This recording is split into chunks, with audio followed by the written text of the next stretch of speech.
The message came on a Tuesday morning, floating through space like a glowing crystal ball. It landed at Earth's lunar station with a soft blue light that made the security guards stop and stare. Nobody had ever seen anything like it. Admiral Sarah Chen was drinking coffee when her assistant ran into her office. "Ma'am, you need to see this," the young man said, his face pale. "It's from ... out there." The crystal sat on her desk, humming softly. When Sarah touched it, words appeared in the air like magic. But they were not kind words.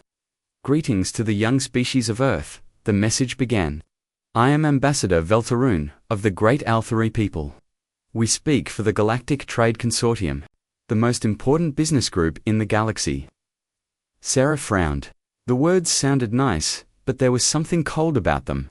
"Your little planet has finally discovered faster-than-light travel. How cute. We have watched you playing with rockets and satellites for many years. Now you are ready to join the real galaxy."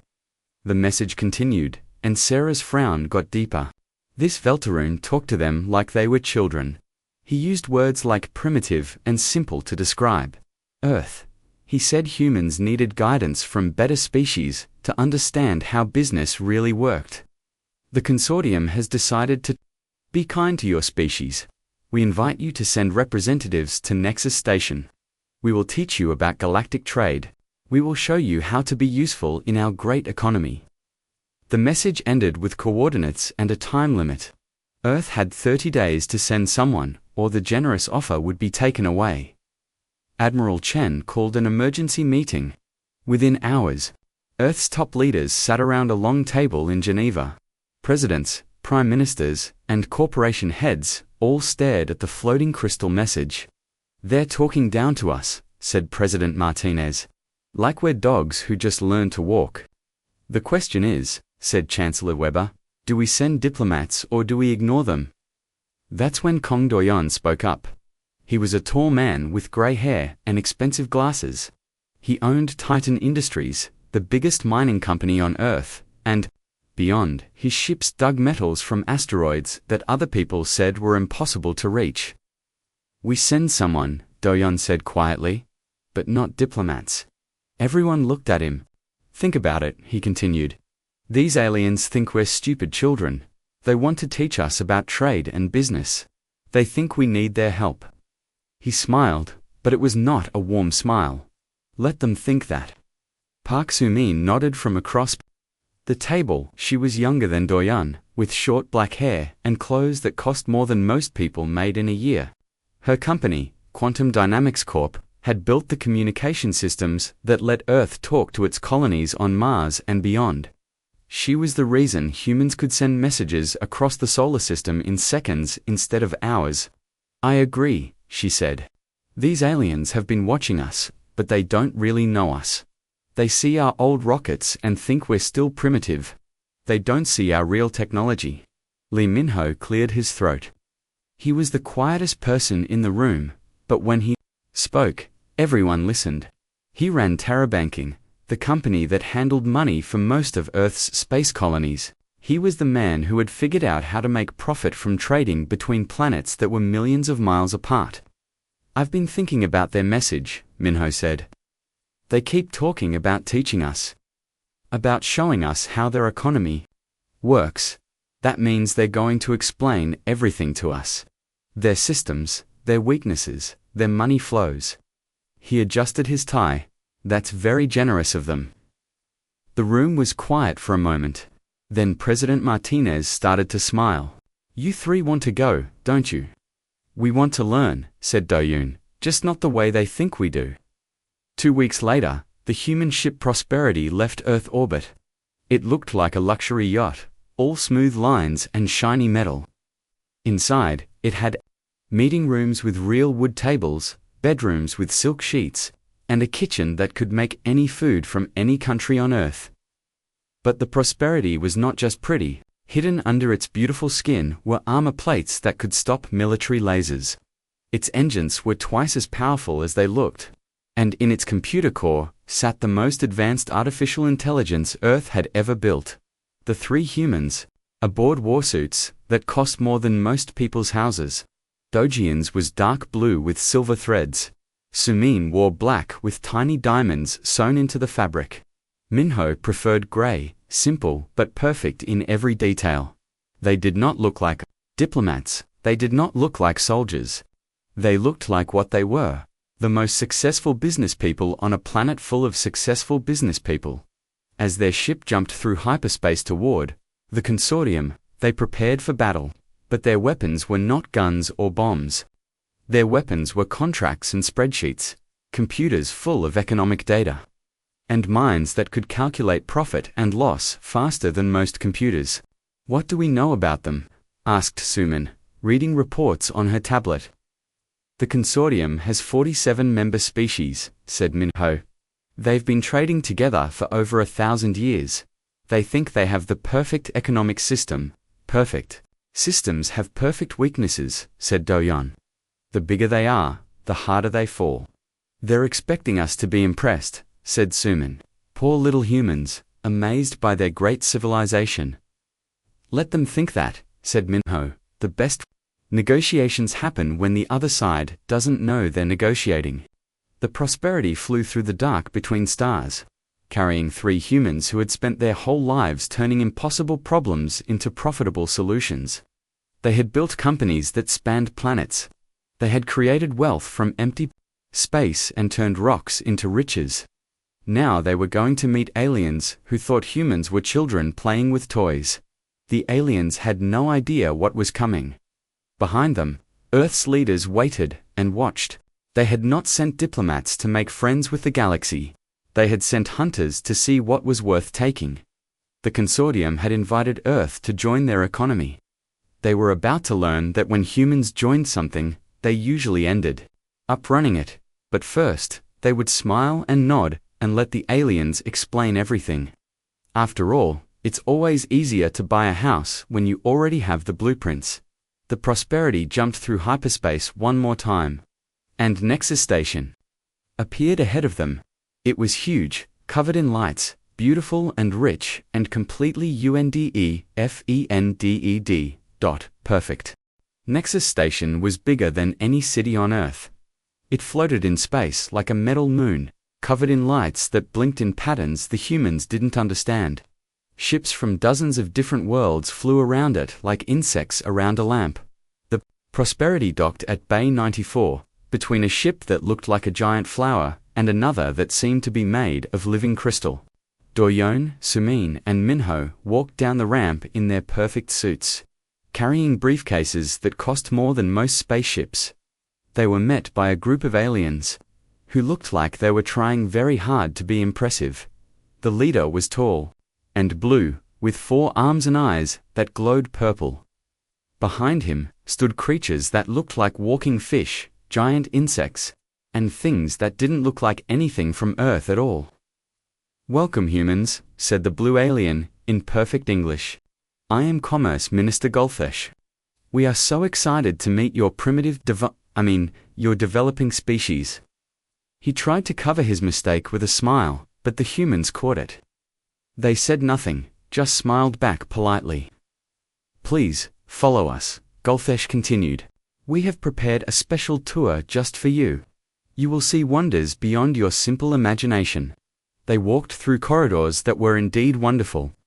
The walls were made of materials that seemed to glow from inside. Plants from 100 worlds grew in perfect gardens. Water flowed uphill, and fish swam through the air like they were swimming through invisible oceans.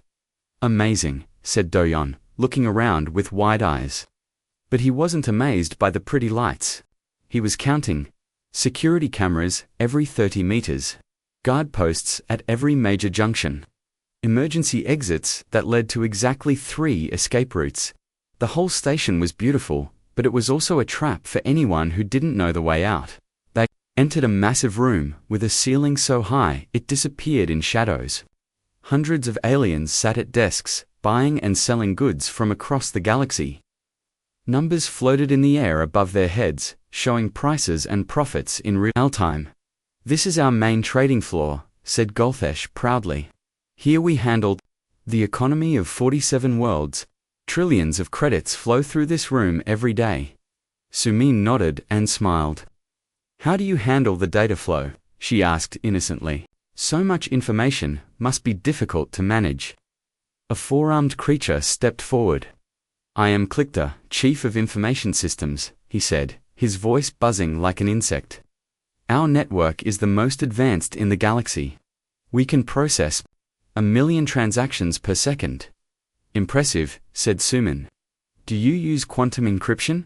Clictor looked confused. Quantum, what? Oh, it's probably too advanced, said Sumin quickly. We're still learning about these things on Earth. But she wasn't learning. She was teaching herself about their systems by listening to what they didn't say. No quantum encryption meant their security was at least 200 years behind Earth's. Their advanced network was using technology that humans had thrown away. Centuries ago, they moved to another room where alien bankers explained their financial systems. Charts and graphs floated in the air, showing trade routes and profit margins. Across the galaxy. Minho listened with the patience of a saint and the focus of a hunting cat. He nodded at the right moments and asked simple questions that made the aliens think he was impressed. Your credit system is so complex, he said. How do you keep track of it all? A fish-like creature with golden scales swam through the air. Toward them. I am Financial Controller Blubbernash, it said in a voice like bubbling water. Our system has been perfect for 800 years. Every transaction is tracked, every credit accounted for. What happens if someone wants to trade outside the system? Asked Minho. Impossible, said Blubbernash. All trade must go through official channels. We control every bank, every exchange, every credit flow in consortium space. Minho smiled and took notes, but he wasn't writing down how their system worked. He was writing down how it could be broken. A system that controlled everything was a system with single points of failure. And single points of failure were opportunities for people who knew how to use them. The tour continued for hours. The aliens showed off their technology, their wealth, their power. They explained how the consortium had brought peace and prosperity to dozens of worlds. They talked about their perfect laws and their fair trade agreements. What they didn't realize was that they were giving the humans a complete blueprint of their civilization. Doyon saw how their supply chains worked. Every world specialized in certain goods, then traded with others for what they needed. It was efficient, but it meant that if you controlled the right choke points, you could control entire planets. And he was already counting the choke points. Sumin learned that their entire communication network ran on just 12 main servers. 12 servers for 47 worlds. On Earth, even small cities had better backup systems. If something happened to those servers, the entire consortium would go blind and deaf in minutes. Minho discovered that their banking system was even worse. They had one central bank that handled currency exchange for all member worlds. One bank. If you could get into that bank's systems, you could see every transaction, every secret deal, every hidden account in consortium space. By the end of the day, the three humans had learned more about the consortium than most aliens who lived there, and the aliens thought they had impressed three primitive visitors from a backward world. Tomorrow, said Gulfesh as he walked them back to their ship, we will begin your real education. We will teach you about galactic economics. You will learn how to be useful partners in our great enterprise. We look forward to it, said Doyon politely. It will be so educational, added Su. We have so much to learn, said Minho. The aliens watched the prosperity dock at its assigned berth, feeling pleased with themselves. The humans seemed properly impressed. Tomorrow they would begin the slow process of turning Earth into another dependent client state. Back on their ship, the three humans sat around their conference table. They had changed out of their expensive suits into comfortable clothes, but their expressions were all business. Well, asked Doyon. Their security is a joke, said Sumin. I could hack their main systems with a laptop and a good cup of coffee. Their economy is completely centralized, said Minho. Everything flows through the same channels. If you control the flow, you control everything. And their supply chains, asked Sumin. 17 critical choke points, said Doyon. Control those, and you control what every world in the consortium eats, drinks, and breathes." They looked at each other and smiled. Not the polite smiles they had shown the aliens. These were the smiles of sharks who had found a school of fish. "How long do you think it will take," asked Sumin, "to understand their systems completely?" "Maybe a week," said Minho. "To control them?" asked Do-yeon. "That depends," said Minho. "How patient are we feeling?" Outside their ship, Nexus Station continued its busy trade, handling the wealth of 47 worlds. The aliens went about their business, confident in their power and secure in their superiority. They had no idea that 3 humans in expensive suits had just finished dissecting their entire civilization. The hunt had begun. On the 3rd day, the humans made their first move. It started small. During breakfast with Commerce Minister Gulfesh, Do-yeon mentioned that Earth had some interesting minerals. He reached into his briefcase and pulled out 3 small rocks. "These are from our asteroid mining operations," he said casually. "We thought you might find them curious." Gulfesh looked at the rocks and shrugged. But when he handed them to Dr. Tholmyok, the station's chief scientist, everything changed. Dr. Tholmyok was a tall, thin alien with silver skin and 6 eyes. He had studied minerals from 1,000 worlds. But when he looked at the human samples, his eyes went wide and his hands started shaking. This is impossible," he whispered. The first rock was harder than diamond, but lighter than aluminum. The second one conducted electricity better than anything in consortium space. The third one seemed to bend light around itself. "Where did you get these?" asked Dr. Tholmyok, his voice cracking. "Oh, just some asteroids near Earth," said Do-yeon. With a smile, "We have millions of tons of this stuff. We use it for building houses and making children's toys." This was a lie. These materials were the most advanced compounds Earth had ever created. They came from secret laboratories, not asteroid mines. But the aliens didn't need to know that. Within hours, every scientist on Nexus Station wanted to study the samples. Within a day, every trader wanted to buy them. Within 2 days, the consortium's leadership was holding emergency meetings about how to get control of Earth's primitive mining operations. They decided to help the poor humans understand the value of what they had. "Your samples are quite interesting," Gulfesh told the humans during their next meeting. "We would be happy to help you develop your mining industry." He showed them a contract. It was written in fancy language, but the meaning was simple. Earth would give the consortium exclusive rights to all their minerals. In return, the consortium would give Earth a small percentage of the profits and promise to guide them in galactic trade. It was the kind of contract that turned rich worlds into poor colonies. Do-yeon read it carefully, nodding along. "This is very generous," he said. "But we're not sure we understand all these terms. Could we think about it for a few days?" "Of course," said Gulfesh, trying not to smile too widely. "Take all the time you need." While Do-yeon was playing with rocks, Sumin was playing with computers. She had offered to help optimize the station's communication systems. The aliens thought this was adorable, a primitive human trying to improve their advanced technology. They gave her access to their network diagnostic tools and watched her poke around like a child with a new toy. What they didn't see was what she was really doing. Every time Sumin tested a connection, she installed a tiny piece of software. The programs were smaller than viruses and harder to detect than whispers. They didn't damage anything or steal anything obvious.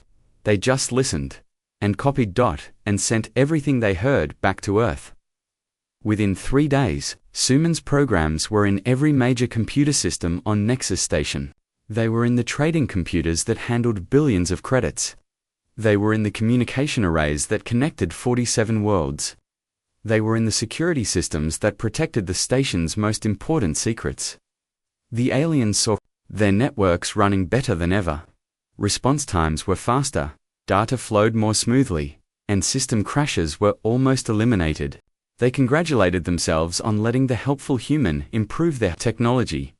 They didn't realize that every transaction, every message, every secret file was now being copied to hidden servers that Sumin controlled. Minho's approach was the most subtle of all. He spent his time asking questions about cultural differences in banking. He was worried, he said, that humans might not understand consortium financial customs. Could someone explain how their money worked? How did different worlds trade with each other? What happened when there were problems? The aliens were happy to educate this polite, curious human. They showed him their banking networks, explained their currency systems, and described their trade regulations in detail. Financial controller Blubbernash personally gave him a tour of the central exchange, where all consortium currency was managed. This computer handles every credit transfer between worlds, Blubbernash said proudly. It processes 10 million transactions per day. Very impressive, said Minho. But what if something goes wrong? Do you have backup systems? Of course, said Blubbernash. We have 3 backup servers, and they're all connected to the main system. Yes, for efficiency. Minho nodded and smiled. For servers, total, all connected. On Earth, that would be considered laughably unsafe. But here, it was the heart of a galactic economy. Could I see how the backup system works? Asked Minho, just to understand your methods better. Blubbernash was happy to show off. He demonstrated how the backup servers synchronized with the main computer, how they shared data, how they could take over if the primary system failed.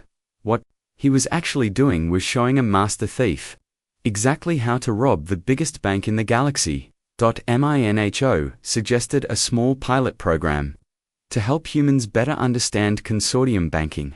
He wanted to connect Earth's financial systems to their network, just for testing. It would help humans learn their customs and maybe let them do some small trades. The pilot program was approved immediately. The consortium leaders saw it as a way to start controlling Earth's economy. They thought they were installing monitoring software on human computers. Instead, they were giving TerraBanking direct access to their entire financial network. By the end of the first week, the 3 humans had quietly taken control of everything that mattered. Doyen's curiosity about mineral markets had led to detailed surveys of every supply chain in consortium space. He now knew which worlds needed what resources, who controlled the shipping lanes, and where the critical shortages would be if anything went wrong. Suman's network optimizations had given Earth access to every communication in consortium space. Military plans, trade secrets, personal messages between government leaders, it all flowed to human servers now. Minho's pilot program had connected human computers to the consortium's banking system. TerraBanking could now see every transaction, trace every credit, and predict every market movement in real time. But the aliens saw none of this. They saw 3 grateful humans who were learning so much from their generous teachers. The humans asked good questions, made helpful suggestions, and seemed properly impressed by consortium superiority. They're coming along nicely, Gulthesh told his staff. Soon we'll have complete control of their world's resources. The human female has been very helpful with our computers, said Clickter. Their primitive methods sometimes have unexpected benefits, and their banking representative is quite eager to learn, added Blubbernash. He'll be easy to manipulate when we start the real negotiations. They had no idea that the real negotiations had already begun. They just didn't know they were losing. On their ship, the 3 humans reviewed their progress. Status report, said Doyon. I own their communication network, said Sumin simply. Every message, every file, every secret, I can read it all. I'm inside their banking system, said Minho. I can track every credit in consortium space, and I've mapped their supply chains, said Doyon. I know what they need, when they need it, and who controls it. They looked at each other across the conference table. In 1 week, 3 humans had done what would take a military invasion years to accomplish. They had infiltrated and compromised the most powerful economic alliance in the galaxy, and the aliens thought they were winning. Tomorrow, said Doyan, we start the real negotiations. Outside, Nexus Station continued its busy trade, unaware that it was now under new management. 2 weeks had passed since the humans arrived at Nexus Station. The consortium leadership was feeling very pleased with themselves. ambassador, Veltarune himself came to witness what they called humanity's ascension to galactic citizenship. He was a tall, graceful alien with skin like polished golden eyes that changed color when he was happy. Right now, they were bright green with satisfaction. Today, he announced to the gathered crowd of alien dignitaries, "We welcome Earth into our great family. These humans have learned so much from us. Now they are ready to take their proper place in the galactic order." The signing ceremony was held in the station's grandest hall. Hundreds of aliens watched from floating platforms as the humans sat at a beautiful crystal table. The contracts were already prepared, documents that would make Earth a junior partner in the consortium, dependent on alien guidance for everything. Golthesh smiled as he placed the contracts in front of the humans. "These agreements will ensure prosperity for your world," he said. "You will provide us with your valuable minerals, and we will help you understand how to trade them properly." Doyen picked up the first contract and read it slowly. Then he set it down and looked at Veltarune with a puzzled expression. "I'm sorry," he said politely, "but I think there's been a misunderstanding." Veltarune's eyes shifted from green to yellow, confusion. "What kind of misunderstanding?" "Well," said Doyen, "this contract assumes that Earth needs exclusive mining rights from you. But we already have exclusive mining rights." He reached into his briefcase and pulled out a thick folder. "You see, over the past 2 weeks, Titan Industries has quietly purchased controlling interests in 67 critical supply companies across consortium space." The room went very quiet. "Those mineral samples I showed you, they weren't gifts, they were trade goods. Every time your people expressed interest in our materials, we sold them small amounts. And every time they paid us, we used that money to buy shares in their companies." Golthesh's blue skin turned pale purple. That's impossible. You can't just buy our companies." "Actually, we can," said Doyen with a smile. "Your own laws allow it. Any species can invest in consortium businesses once they're officially recognized as traders. You recognized us as traders on day 3, remember?" He opened the folder and spread papers across the table. Each one was a legal ownership document, properly filed with consortium authorities. "We now own the biggest titanium mine on Zap Prime, the largest water processing plant on Aquos, the main food distribution center for the Vega colonies. 67 companies in total, all bought with money you paid us for those primitive samples." Veltarune's eyes were now flashing red. Anger and fear. "What do you want?" That's when Sumin spoke up.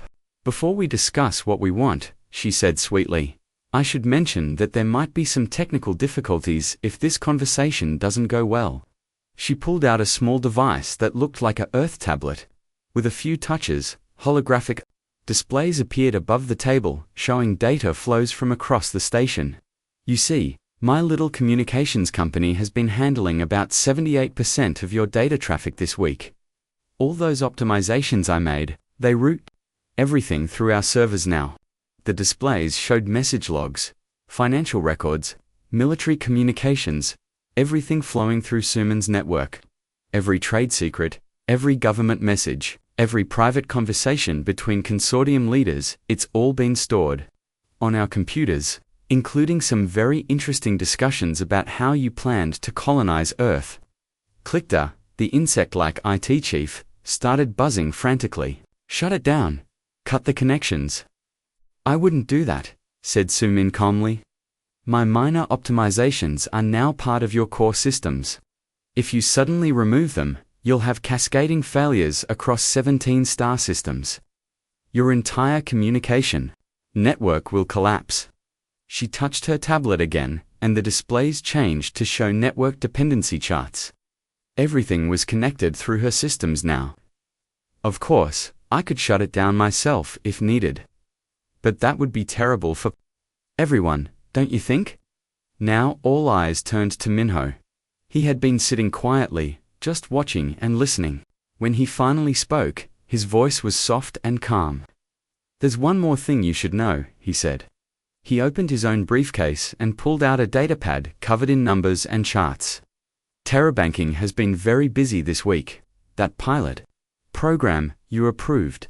It gave us real-time access to your entire financial network. We've been watching money flow through the consortium like water through a river."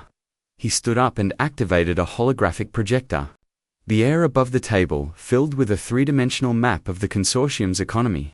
Every world, every trade route, every bank was represented by glowing lines and nodes. "We've been buying," Minho said simply. "Currency reserves, debt instruments, commodity futures, shipping contracts. Small amounts at first, scattered across thousands of transactions so no one would notice." The holographic map began to change colors. Green lines turned yellow, then orange, then red as human ownership spread across the display. As of this morning, Terra Banking controls 23% of the total consortium economy. We own pieces of almost every major company, hold debt on most of your trade ships, and have enough currency reserves to crash your entire financial system. Veltarune was staring at the display in horror. His golden skin had turned almost grey. "You can't. This is economic warfare." "No," said Minho calmly. "This is just business. You invited us to learn about galactic trade. We learned." The alien leaders looked around the room at each other, then back at the three humans. Slowly, the reality of their situation began to sink in. "You've been planning this from the beginning," whispered Gulthesh. "Planning," said Doyun. "We've been reacting. You showed us your systems, we optimized them. You explained your economy, we participated in it. You offered us contracts, we made better ones. But you're supposed to be primitive," shouted one of the aliens from the crowd. Sumin laughed, not a mean laugh, just genuinely amused. "Primitive. We've been traveling between stars for over 200 years. We've built cities in the vacuum of space and turned dead asteroids into garden worlds. What made you think we were primitive?" "Your technology was simple when we first saw you," said Veltarune weakly. "That was our old technology," said Minho. "We keep our new technology for ourselves until we know who we're dealing with." The room fell silent again. The aliens were beginning to understand that they had made a terrible mistake. "What do you want from us?" asked Veltarune finally. Doyan looked at his partners, then back at the alien ambassador. "We want exactly what you offered us," he said. "Partnership in your galactic economy, but ... But we want to be equal partners. Senior partners, actually, since we now own more of your economy than any single member species." Veltarune's eyes cycled through several colors before settling on a dull brown defeat. "You planned to make us your colony," said Sumin. "Surprise, you're now ours." The trap had been sprung. Three humans in expensive suits had just captured an entire galactic civilization with nothing but spreadsheets, computer programs, and very good timing. And the best part was, everything they had done was completely legal according to the consortium's own laws. "So," said Doyen, straightening his tie, "shall we discuss the new management structure?" The signing ceremony had become something else entirely. What was supposed to be Earth's surrender had turned into the consortium's acquisition by new management. Ambassador Veltarune sat in his chair like a man who had just watched his house burn down. His golden skin had lost all its shine, and his color-changing eyes were stuck on a dull gray that meant shock. "Let me understand this correctly," he said slowly. "You want to take over the consortium?" Doyon shook his head. "No, we don't want to take over anything. We already have taken over. The question now is whether this transition happens smoothly or messily." He gestured to the holographic displays still floating above the table. "Look at the numbers, Ambassador. We control your supply chains, your communications, and nearly a quarter of your economy. The takeover is complete. We're just deciding how to announce it." Sumin leaned forward, her expression businesslike but not unfriendly. "We're not here to destroy what you've built. The consortium is profitable. It works well. We just want to make it work better." "Better for who?" asked Galthesh, his blue skin still pale with shock. "Better for everyone," said Minho. "That's how good business works. When everyone profits, the system grows stronger." He activated another display showing economic projections. "Under our management, We estimate consortium productivity will increase by 300% within the first year. Trade efficiency will improve by 200%. Member worlds will see unprecedented prosperity. How? Asked Dr. Tholmyok, the scientist who had first examined the human mineral samples. Doyon smiled.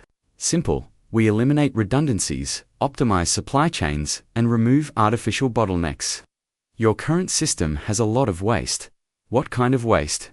Asked Financial Controller Blubbernash, swimming nervously through the air. Bureaucratic waste, said Sumin. You have 17 different agencies that all do the same job of regulating trade. We'll combine them into 3. Political waste, added Minho. Every world has veto power over economic decisions. That means good ideas get blocked by politics.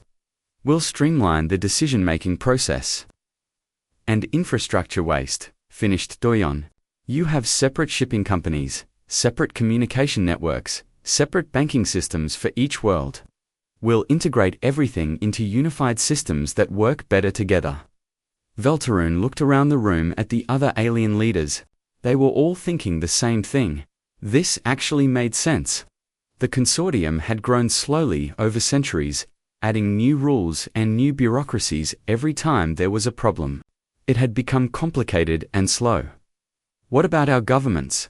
Asked a reptilian alien from the back of the room. What about our independence? Keep them, said Doyon. We're not interested in politics. We're business people. As long as your governments don't interfere with efficient trade, we don't care how you run your worlds. But you'll control our economies, said another alien. We'll manage your economies, corrected Minho. There's a difference. Control means we tell you what to do. Management means we make sure everything runs smoothly. Sumin pulled up another display. Look, here's how it works on Earth. We have over 200 different governments, but they all use the same economic infrastructure. Same banking systems, same communication networks, same shipping standards. It makes everything faster, and cheaper, and more profitable, added Duhayon. The aliens looked at each other uncertainly. This wasn't what they had expected when they invited the primitive humans to join their civilization. They had planned to slowly take control of Earth's resources, and turn the humans into dependent clients. Instead, the humans had turned the tables completely. Do we have a choice? Asked Veltarune quietly. Minho consulted his datapad. Well, you could try to reject our management, but that would mean withdrawing from all the systems we now control. No more integrated communications. No more streamlined banking. No more optimized supply chains. Your economy would collapse within weeks, said Sumin matter-of-factly. We've made ourselves too essential to remove. That was the plan, admitted Doyon. Make ourselves indispensable, then offer better service than you had before. It's a classic business strategy, said Minho. Provide value that customers can't live without. Veltarune was quiet for a long moment. Then he asked the question that had been bothering him since the humans revealed their trap. What kind of species sends corporate executives instead of diplomats to first contact? Doyon adjusted his expensive tie and smiled. Not the polite smile he had been using for 2 weeks, but a real smile. The smile of a predator who had just caught his prey. The kind of species that doesn't need to ask permission, he said. The room fell silent. Every alien in the hall understood what he meant. Humans didn't send diplomats because they didn't need to negotiate. They didn't send soldiers because they didn't need to fight. They sent business people because they intended to simply buy whatever they wanted. So what happens now? Asked Guelthshow. Summon stood up and activated a final holographic display. It showed organizational charts for the new consortium structure. Now we get to work. The transition starts immediately. Terra Industries will handle all mining and resource distribution, said Doyon. We'll increase output by 400%, while reducing costs. Quantum Dynamics will manage all communications and data processing, said Sumin. Response times will improve by 90%, and system crashes will become almost impossible. Terra Banking will oversee all financial systems, said Minho. We'll eliminate fraud, reduce transaction costs, and provide real-time economic Analyses to all member worlds. And the consortium leadership, asked Veltarune. You'll continue as before, said Doyon. Handle politics, manage local affairs, represent your worlds in the council. We're not interested in governing. We just want to make sure the business side runs efficiently. Think of it as a partnership, said Sumin. You handle what you're good at, we handle what we're good at. What if we refuse? Asked one of the aliens. Minho shrugged. Then you can try to build your own economy from scratch, without our supply chains, communication networks, or banking systems. Good luck with that. The choice was clear. Accept human management, and become more prosperous than ever before, or reject it, and watch their civilization collapse. It wasn't really a choice at all. 6 months later, Nexus Station was busier than it had ever been. Ships arrived and departed every few minutes, carrying goods between worlds that had never traded directly before. The main trading floor processed 10 times more transactions than before the humans arrived. Ambassador Veltarune sat in his office, reading the latest economic reports. Consortium productivity was up 340%, exactly as the humans had predicted. Trade disputes had dropped to almost zero. Member worlds were experiencing unprecedented prosperity. His door chimed, and Commerce Minister Gulthesh entered with a smile on his blue face. The quarterly reports are in, Gulthesh said happily. Every member world exceeded their profit projections. The outer colonies want to join the consortium. 3 new species have applied for membership, and the humans. Working as promised, efficient, profitable, and they stay out of our politics completely. Veltarune nodded and looked out his window at the busy station. I have to admit, they kept their word. Everyone is richer. Especially them, said Gulthesh. Especially them, agreed Veltarune. That was the thing about humans, they had learned. They didn't just win, they made sure everyone else won too. Just not as much as they did. Down in the main trading hall, Doyon, Sumin, and Minho watched the busy activity from their new office. They had changed out of their expensive suits into comfortable earth clothes, but their expressions were still all business. Status report, said Doyon. All systems running smoothly, said Sumin. No major problems in any sector. Profits up across the board, added Min. We'll need to expand the banking network again. We're handling more transactions than expected. Good problems to have, said Duhayan. They had done what they came to do. The galaxy had invited Earth to join their economy. Now Earth ran their economy, and everyone was happy about it, after all. The best predators were the ones that made their prey grateful to be eaten.